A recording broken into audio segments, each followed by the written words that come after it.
Esse é o Mundo em Revolução e nós vamos falar agora sobre a situação na Ucrânia, hoje, dia 13 de setembro de 2023. São 6 horas da manhã aqui em Austin, no Texas, 8 horas da manhã no Rio de Janeiro e 2 horas da tarde lá em Kiev, no momento que eu gravo esse vídeo. E tivemos ontem um enorme ataque ucraniano ao porto de Sevastopol, o porto que é um porto ucraniano também, que está ocupado pela Rússia, e foi atingido aqui numa região chamada Estaleiro 13. É um dos vários estaleiros que tem nesse porto. O complexo de Sevastopol, na verdade, é uma grande baía aqui que tem vários portos aqui. E então nesse estaleiro, onde estavam sendo reparados alguns navios russos, houve um grande ataque em que foram destruídos 4 navios. 2 totalmente destruídos e 2 muito danificados. Vamos falar em detalhes sobre esse caso aqui. Na linha de frente, os ucranianos continuam avançando aqui em Verbov, na região aqui de Robotny, e também a gente tem informação aqui de Novomayorsk, continuam os avanços ucranianos. Está faltando combustível na área ocupada pelos russos da Ucrânia, né? A gente vinha falando isso há alguns dias, os ucranianos têm atingido postos de combustíveis, bases de distribuição de combustível na região, e o resultado aconteceu. De fato, vários postos na região aqui de Melitopol, de Mariupol, toda essa área ocupada pelos russos está sem combustível para abastecer os carros, e certamente isso também está afetando as tropas russas ali na região. Está pelo menos dificultando o combustível para eles ali. O Putin viajou até Vladivostok, que é aqui no leste da Rússia, bem do lado de cá, para se encontrar com o Kim Jong-un, o presidente ou o líder da Coreia do Norte aqui na região, né? Mostra realmente quem é que está mandando nessa relação, né? O Kim Jong-un atravessou aqui alguns poucos quilômetros até chegar na Rússia.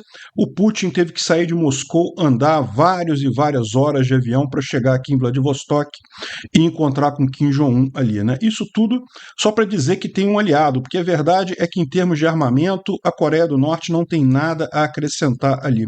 E mesmo ela atuando como um proxy da China, teria pouca utilidade, porque qualquer arma mais significativa que realmente expandisse a capacidade russa nessa guerra seria rapidamente identificada e a China culpabilizada por isso. Eles não vão fazer esse tipo de coisa. Podem fornecer cartucho de munição normal, isso eles podem realmente, como eu falei no meu vídeo de ontem, né? E também temos a notícia de mais apoio para a Ucrânia, tanto da Dinamarca quanto da Suécia. A Suécia está pensando em mandar os Gripen lá para a Ucrânia. Olha que beleza, né? Tomara que atrasem as entregas aqui no Brasil do Gripen para ajudar a Ucrânia, para o Brasil perceber o erro estratégico que está cometendo, né? Bom, vamos falar sobre essas e outras notícias em detalhes. Essas notícias foram sugeridas por um monte de gente lá no @ancapsubot, lá no Twitter. Eu estou sem o meu sistema aqui, então eu não consigo ainda acreditar as pessoas que sugeriram as notícias, mas eu agradeço a todo mundo que sugeriu e agradeço também a você que está assistindo o nosso vídeo. Se você gosta do nosso conteúdo, por favor, deixe o seu like e se inscreva aqui no canal, né? Bom, ontem teve mais um ataque de drones à região de Ismail, na região de Odessa, ali, né, aqui no sul da Ucrânia. Vocês sabem, esses portos aqui de Ismail, Reni e Kilia estão sendo usados pelos ucranianos para exportar grãos através de navios aqui no Rio Danúbio, e os russos têm tentado atacar esses portos seguidamente aqui. Fizeram mais um grande ataque de drones. Dos 44 drones Shahid que foram lançados, 32 foram derrubados, mas infelizmente 12 ainda atingiram alvos ali na região e causaram algum dano, né?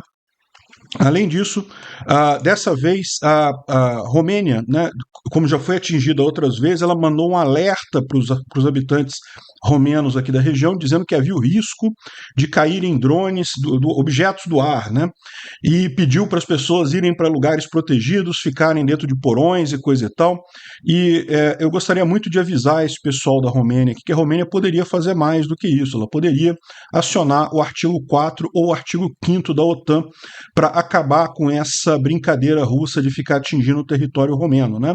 Mas eles optaram pela solução menos corajosa, mais covarde um pouquinho, de simplesmente fingir que, não, é um incidente, não tem nada demais. E, inclusive, foi encontrado ontem, pela terceira vez, é o terceiro destroço de drone russo que é encontrado em território da Romênia, né? Ou seja, está ficando comum esse tipo de coisa, o que é o esperado, porque essas cidades ucranianas ficam bem na fronteira aqui. E os russos, com esses drones, eles têm alguma precisão, mas não tem muita precisão, né?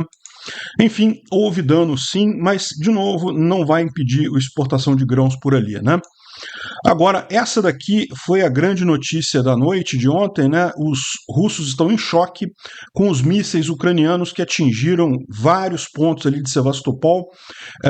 Teve vários danos. Olha só a imagem que tem aqui.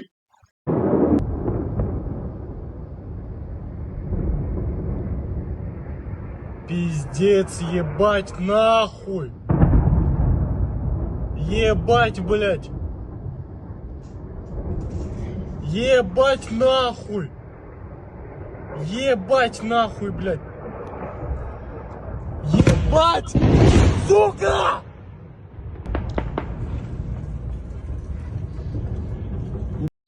O russo ficou chateado, cara. O russo está chateado aqui com o ataque. Pois é. Enfim, tem várias imagens aqui mostrando várias explosões. Essa explosão certamente foi algum míssil que foi atingido pela defesa antiaérea russa, mas no total teve 7 grandes explosões ali na região ocupada da Crimeia, ali em Sevastopol. Como vocês sabem, Sevastopol é esse grande porto aqui no Mar Negro, pertence à Ucrânia, mas ele tem uma história muito particular, né?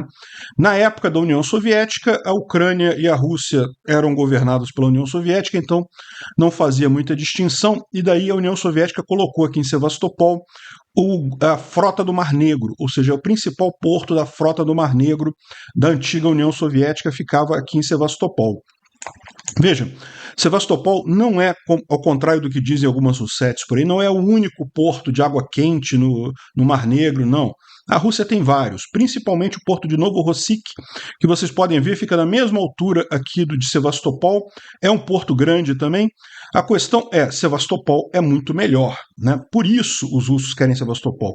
Não é que eles não tenham alternativa, é que para transformar Novorossiysk num porto tão elaborado como é Sevastopol, eles gastariam muito dinheiro, né? Aí eles vêm com essa de que tem que manter Sevastopol. Mas o fato é, quando a Ucrânia ganhou a independência da União Soviética lá em 1991, eles acabaram aceitando um acordo de leasing que durava até 2015 desse porto de Sevastopol para a Rússia. Então, a Ucrânia ganhou soberania sobre todo o seu território, inclusive sobre a Crimeia. Isso foi reconhecido pela Rússia em 1991. A Rússia reconheceu a soberania da Ucrânia sobre a Crimeia, mas havia um acordo de leasing até o ano de 2015 dessa região aqui de Sevastopol para a Rússia.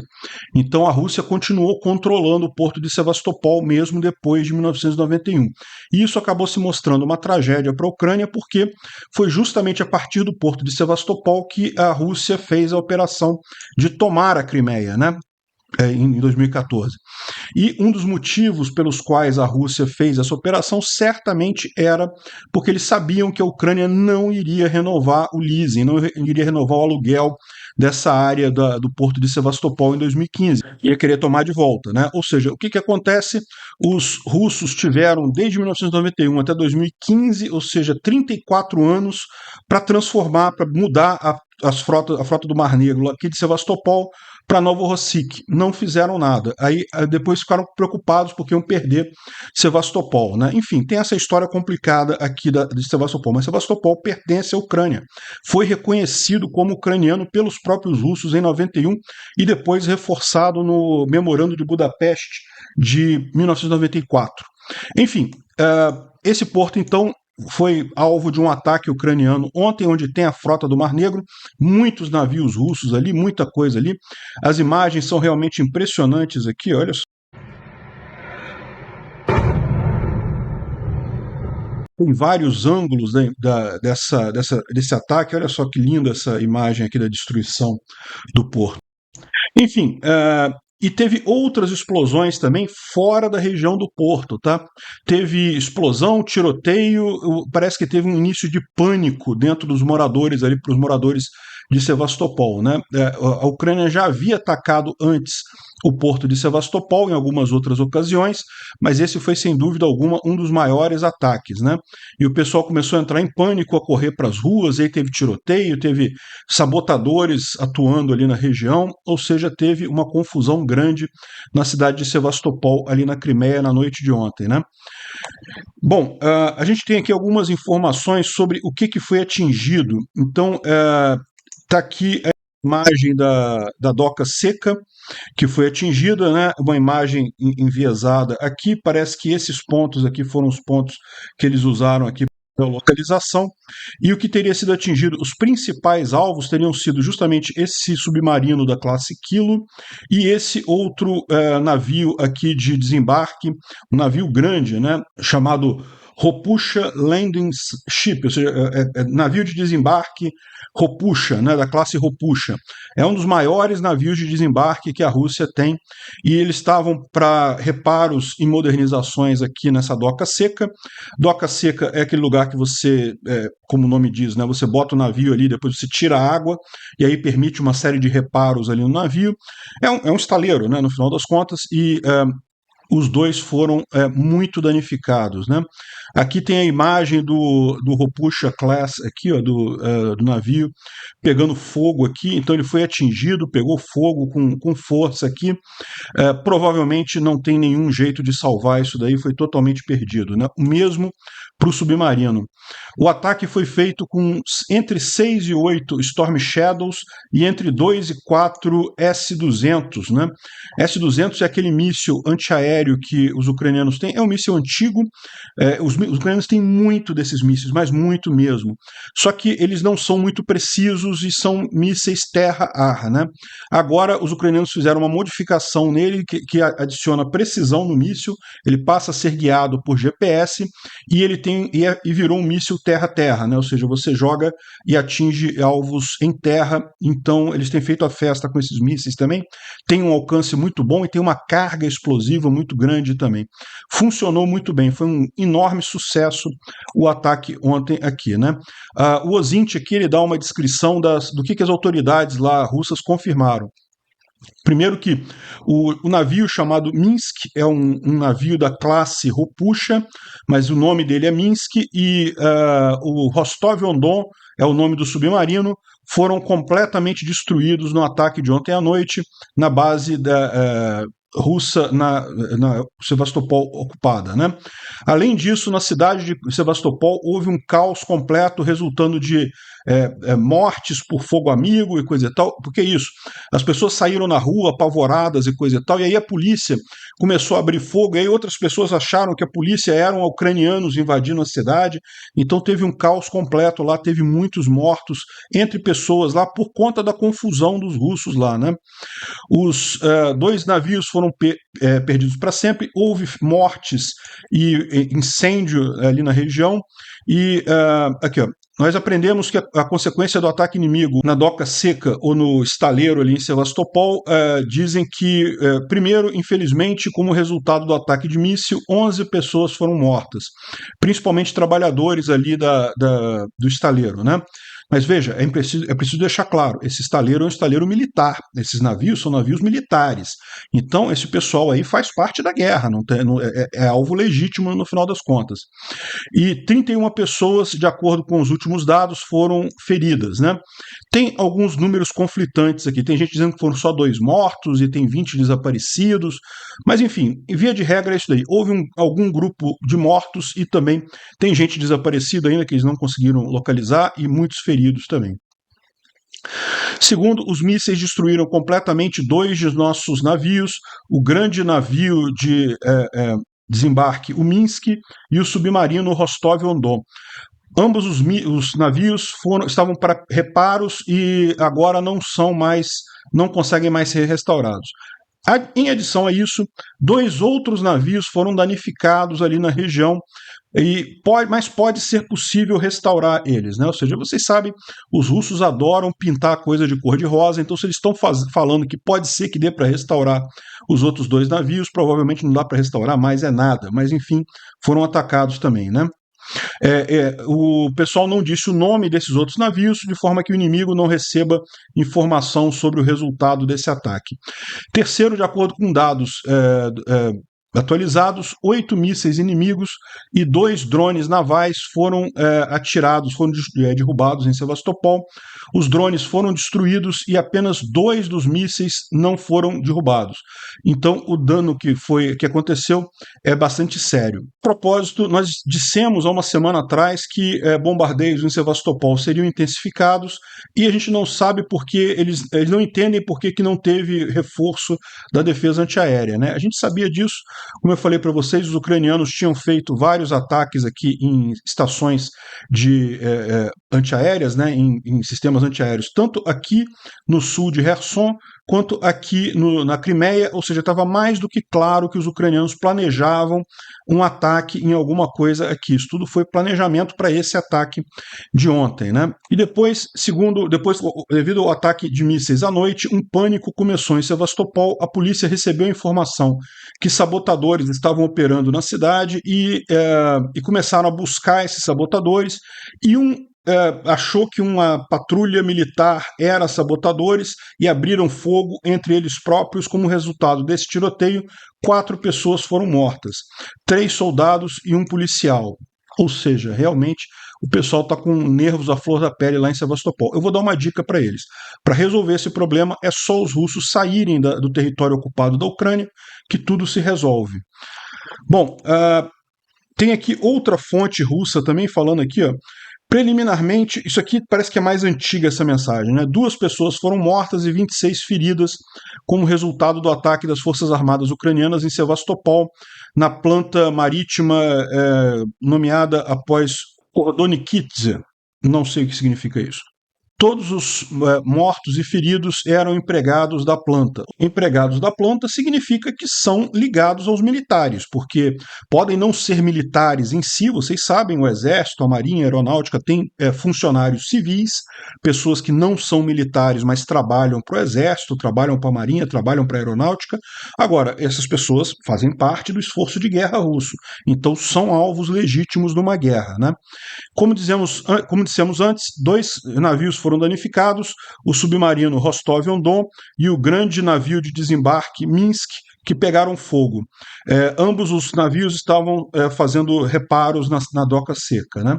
E como o Visegrado fala aqui, a Ucrânia danificou outros 2 navios, além do Ropusha Class, né, do Minsk, que é um navio de desembarque, e do submarino da classe Kilo, que é o Rostov-on-Don. Então, realmente, um dia bastante duro lá para os russos, né? Bom, o Rostov-on-Don, o que é esse submarino aqui, né? Ele é um submarino dos mais modernos da Rússia, foi construído em 2014, custou $300 milhões para ser construído, leva mísseis, 3 a 4 mísseis calibre, e tem capacidade de levar mísseis nucleares também. Então, esse submarino em si já foi usado para bombardear cidades na Ucrânia, e como eu disse, é dos mais modernos da Rússia, né? 2014, em termos de idade de navio, idade de submarino, é ontem. Acabou de ser construído esse navio, esse submarino. Então, e ele a classe Kilo é a classe com mais sucesso da Rússia. A Rússia vendeu muitos desses submarinos, construiu muitos deles, não só para a própria Rússia, como vendeu para outros países também, mas ele era o tipo aperfeiçoado, né? Então era uma versão mais moderna desses submarinos da classe Kilo. Então realmente foi uma perda enorme para a Rússia. Esse submarino está totalmente destruído, e provavelmente também muito da explosão que a gente viu foi justamente a explosão do paiol dele lá dentro, né? Onde está a munição deles lá, porque certamente muitos mísseis foram atingidos também ali dentro do submarino, né? Esse aqui é o Stary Oskol, que é igualzinho, é um Improved Kilo, né? Mas o que foi destruído é igualzinho a esse daqui. Só que é o Rostov-on-Don, o nome dele, né?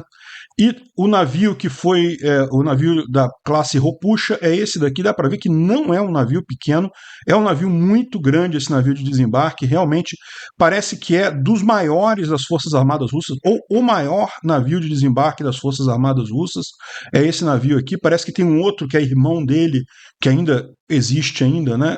Então ele não seria o maior, porque tem um outro do mesmo tamanho, mas é dos maiores que tem isso daí, e dá para ver que é um navio bem grande mesmo, um navio muito, muito grande, e foi para o saco também nesse ataque. Né? Esses dois aí com certeza aconteceram. Os outros dois navios que a gente não sabe, que foram também danificados, mas a gente não sabe o que houve com eles, não sabemos que navios que são. Né? Bom, o pessoal está dizendo aqui que o que se acredita é que o mais provável é que os russos vão transferir esses navios daqui para Novorossiysk. Repara uma outra coisa, né? O Storm Shadow foi lançado a partir de aviões. Será que os ucranianos. Lembra que os ucranianos não só atiraram a defesa antiaérea aqui dessa região, mas eles também tinham limpado os russos que estavam aqui naquelas torres de petróleo aqui, que tinham mecanismos de defesa aqui. Ou seja, o que dá a entender é que é possível que os aviões ucranianos vieram aqui no Mar Negro para fazer esse ataque. E isso seria alguma coisa bastante danosa para os russos. Né? Isso significa que esse ataque pode ser feito com uma frequência muito grande. O que eles estão achando é que provavelmente os russos vão repassar boa parte da frota do Mar Negro aqui para Novorossiysk. Excelente notícia, é bom que já fica lá mesmo, quando eles forem expulsos da Crimeia, os naviozinhos deles já estão lá no porto deles mesmos, né? Agora, tem uma curiosidade nessa história, né? Não se sabe se tem alguma coisa a ver ou não, mas lembra, era justamente a discussão que estava havendo nos últimos dias, era sobre se o Elon Musk impediu um ataque a Sevastopol em 2022. Os ucranianos planejavam fazer um ataque em Sevastopol, mas eles queriam usar aqueles drones marítimos, né? E só que os drones marítimos dependem de internet, né? E aparentemente o Elon Musk, aí tem duas versões da coisa, uma havia conexão no tempo todo, mas quando o Elon Musk soube do ataque, ele mandou cortar a conexão na região da Crimeia, e a outra versão é que nunca teve conexão na Crimeia, né? E daí os ucranianos pediram para ele ligar a conexão na Crimeia e ele não deixou, né? E vocês lembram, isso foi justamente o Elon Musk falando que não, que ele impediu uma guerra nuclear e não sei o que lá, que ele fez assim, que ele foi um herói, impediu a Terceira Guerra Mundial. E não, a Rússia não vai fazer isso, não tem guerra nuclear, eles não têm capacidade de fazer isso, né? Então, esse ataque de hoje foi meio que uma resposta. Isso não foi o primeiro, já teve outros ataques em Sevastopol antes também, e a Rússia não fez guerra nuclear no final das contas, porque eles não têm condição, eles sabem que não tem condição.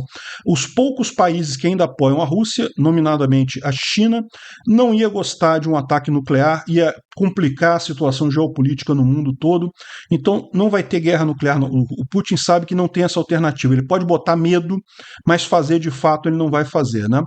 Enfim, e esse ataque de hoje, um ataque enorme que destruiu um monte de coisa, fica mais claro ainda o quão foi inútil isso daí. Agora, o ponto é esse, né?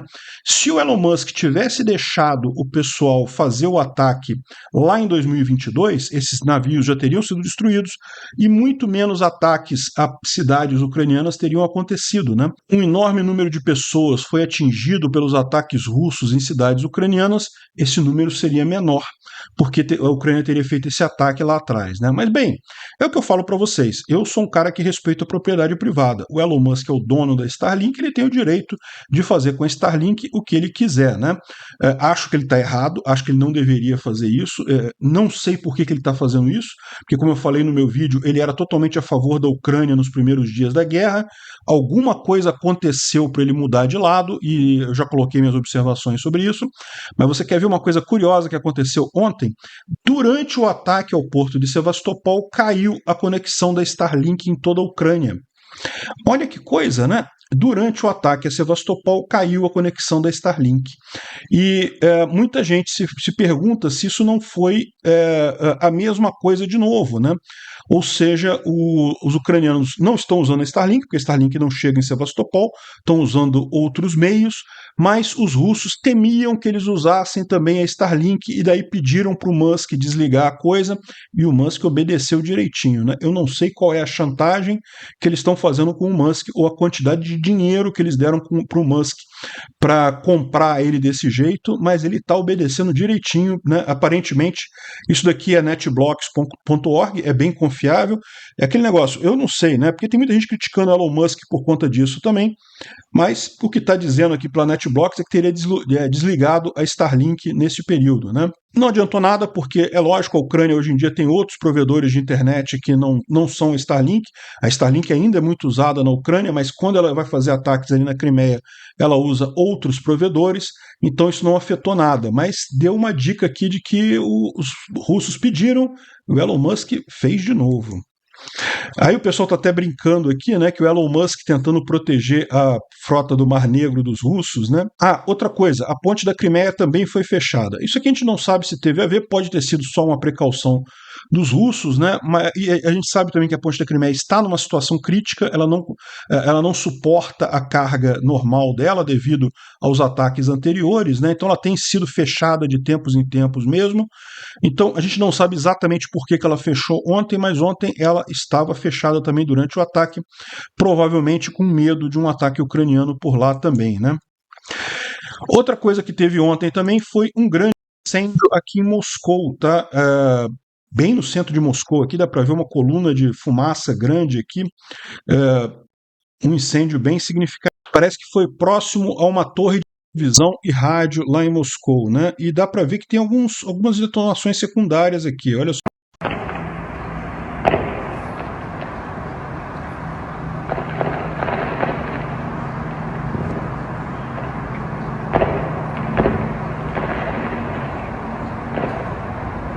Parece detonação secundária, né? Ou seja, alguma coisa pegou fogo ali, alguma coisa foi atingida ali pelos ucranianos em Moscou. Também teve uma explosão em Melitopol, né? Melitopol, aqui na região ocupada pelos russos, foi alvo de explosão ontem também. É lógico, além desse grande ataque no porto de Sevastopol, os ucranianos fizeram vários outros ataques ali na retaguarda russa. Isso tem sido uma constante, eles têm feito isso com muita frequência por ali, né? E também na própria linha de frente, que isso aqui parece que é Verbov, na região ali de Verbov e Novoprokopivka. A situação parece que está quente ali mesmo. Olha só, a coisa tudo pegando fogo aqui, parece que teve um grande ataque aqui nessa região. Isso pode ser até uma preparação para avanço, né? Porque como a região ali tem muitas minas e coisa e tal, eventualmente os ucranianos varrem a área com fogo para justamente poder identificar onde estão as minas e poder avançar ali na região, né? Isso daqui foram os russos lançando cortina de fumaça também naquela região ali de Verbov. Ou seja, a gente sabe que as coisas estão acontecendo ali em Verbov. Não temos nenhum avanço descrito de ontem para hoje, nenhuma nova tomada de ontem para hoje, mas as coisas estão acontecendo por ali, né? Tem até uma descrição aqui de um russo dizendo que, olha só, na área de Verbov, os ucranianos já chegaram na região dos dentes de dragão, né, aquelas piramidezinhas ali, né? A estrada para Tokmak é só uma jogada de pedra distante, é logo ali. E as linhas de suprimento de um certo número de unidades já estão sob ameaça de controle de fogo, né? Ou seja, não é que os ucranianos interromperam a estrada, mas como os ucranianos conseguem atingir a estrada com artilharia simples, eles não podem usar mais aquela estrada. Os ucranianos podem avançar simplesmente jogando mais e mais ondas de infantaria na batalha. Essa tática funciona. Sem um contra-ataque decisivo, a defesa nossa no setor tem chance de colapsar. A situação é crítica, né? Isso aqui é um russo falando e dá para ver que realmente a situação dele está crítica ali na região. A gente também tem a informação de ataques continuados ali no vilarejo de Novomayorsk. De novo, não temos nenhuma informação de avanço de ontem para hoje, mas os ataques continuam ali naquela região, né? Bom, o Instituto para o Estudo da Guerra fala sobre os avanços ucranianos na linha de frente, mas que não teve nada muito significativo. Ele fala sobre a dúvida que parece que existe entre algumas autoridades no Kremlin sobre fazer ou não a mobilização na Rússia. É aquilo que eu falei para vocês. A Rússia pode mobilizar mais soldados? Pode. A Rússia tem uma população enorme, ela consegue mobilizar muita gente. Mas a economia já está ruim, o descontentamento da população já está ruim na Rússia, então mais mobilização é uma coisa complicada, né? Ao contrário da Ucrânia, que a mobilização tem um motivo real de acontecer, a defesa do país, a defesa da propriedade privada das pessoas que moram no país. Do lado russo, meio que não tem uma justificativa tão forte assim. A justificativa seria só, né, temos que manter o Putin no poder e coisa e tal, temos que ajudar o Putin. E por mais que o pessoal lá goste do Putin, na hora de botar a vida em risco, não chega a ser um argumento muito bom, né? Então, eles temem essa dissatisfação russa interna por conta de nova mobilização. Mas a mobilização deve sair, tá? Fala também sobre o líder da Coreia do Norte, a gente vai falar sobre isso daqui a pouquinho, né? Bom, uma coisa muito importante, Melitopol está sem diesel, não tem mais diesel para abastecer nos postos ali de Melitopol, e o motivo para isso é bem explicado nesse outro post aqui, feito por um colaborador lá, um colaborador russo, lá em Melitopol, né? Aqui eu trouxe a tradução dele aqui. O Pushlin, que é um colaborador russo, explicou o motivo do aumento de preço dos combustíveis ali na região da, entre aspas, República Separatista de Donetsk, entre aspas, porque nunca teve movimento separatista ali na região, isso é tudo uma fraude dos russos que fizeram esse movimento separatista ali, e daí ele diz aqui, ó, temos um problema com o combustível, o preço é maior do que das regiões vizinhas, porque o inimigo bateu tudo em depósito de petróleo civis, ou seja, e, de fato, os ucranianos fizeram vários ataques a refinarias, a depósitos de combustível, esse tipo de coisa, e eles falam aqui que é depósitos civis e coisa e tal, mas a verdade é que não tem essa distinção, não. Quando depósito de combustível, coisa de combustível, é alvo legítimo de guerra, né? O preço está crescendo muito mais rápido, ou seja, o valor do petróleo está subindo rápido por lá, né? Nos lugares que ainda tem, porque como a gente está vendo aqui, tem lugares que nem petróleo mais tem lá na região de Sevastopol, ou desculpa, na região ali de Melitopol, né? A gente está falando aqui dessa área aqui no sul da Ucrânia que tem sido, sim, sistematicamente atacada pelos ucranianos nos seus pontos de logística, né? Depósitos de combustível e coisa e tal. Bom, o Putin viajou até Vladivostok para se encontrar com o Kim Jong-un, né? Está aqui o momento do encontro dos dois, o Putin e o Kim Jong-un, ou o sósia do Putin com o sósia do Kim Jong-un, a gente não sabe, né? Nunca dá para saber nesses caras. Enfim, eles foram lá, fizeram o encontro deles e coisa e tal, é aquilo que a gente já esperava. Esse encontro ter acontecido lá em Vladivostok mostra muito bem quem é o macho dessa relação homossexual ali, né? O Kim Jong-un atravessou a fronteira, né? Ele foi até a Rússia, atravessou o território russo, mas andou poucos quilômetros aqui, enquanto Putin teve que vir de Moscou até Vladivostok, ou seja, são 9 fusos horários que tem a Rússia, e ele teve que atravessar todos, um voo longo, um voo cansativo, para encontrar com Kim Jong-un, Kim Jong-un é um subsidiário lá do Xi Jinping, né? Ou seja, nem é alguém que realmente toma decisão ali, né? Enfim, esse encontro dos dois mostra bem a força do Putin, né? Ou seja, o quão fraco ele está nessa história, desesperado por dizer que tem alguém do lado dele, dá um sopro de esperança para as tropas dele. Olha só, vamos ter ajuda militar, hein? De quem? Do Irã, da China? Não, da Coreia do Norte. A Coreia do Norte vai ajudar o exército russo, né? É realmente um desespero grande, né? Agora, é lógico, aqui no Brasil, com o Lula se posicionando a favor da Rússia, evidentemente, todos os jornalistas que estão ali na folha de pagamentos da SECOM, né, já estão começando a fazer propaganda a favor da Rússia e contra a Ucrânia, né? Eu não sei se esse caso aqui é um caso desse, se esse caso específico o cara está na folha de pagamento da SECOM, mas a gente nota que a imprensa, de forma geral, já está dando esse tom de criticar a Ucrânia e favorecer a Rússia, né? A imprensa tradicional socialista, vocês sabem, hoje em dia vive de dinheiro do governo. Eles não produzem mais nada, nenhum bem para a sociedade que justifique a existência deles. A única maneira que eles conseguem sobreviver hoje é ganhando dinheiro do governo, né?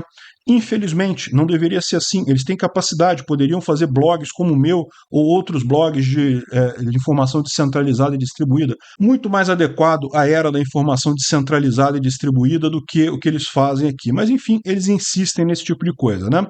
E daí eles trazem aqui uma pesquisa feita por um grupo socialista lá na Ucrânia, dizendo que 78% dos ucranianos dizem que Zelensky é responsável pela corrupção.